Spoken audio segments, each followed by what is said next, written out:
This video will show you how to use Padlet. Sometimes I'll use Padlet on discussion boards just as a variety for you to be able to post your responses, and it's an external tool. It's a fun tool because you get to see all your peer responses on one page, and you'll see that in a moment.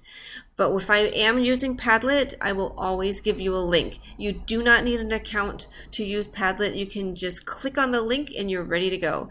So on a discussion board on this one, I did use Padlet, and I say that and then I give a link, and so this one's called Elements of a Song. You just click on the link, it should take you straight to Padlet, and then the title of the post is on the top of the Padlet, and you'll know you're in the right place, and the instructions that you need to post are right underneath the title, so you can just follow the instructions to create your post.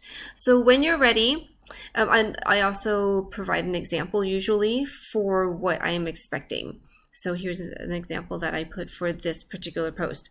But when you're ready to post on Padlet, all you need to do is click on this plus sign down on the bottom left-hand corner and just click on that.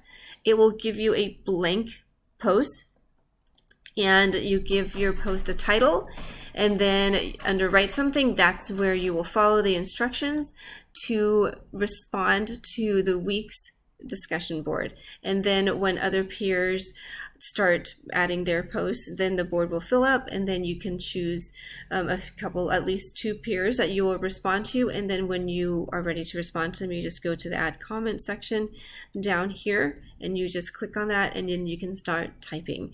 So have fun with Padlet, and I hope this video helped.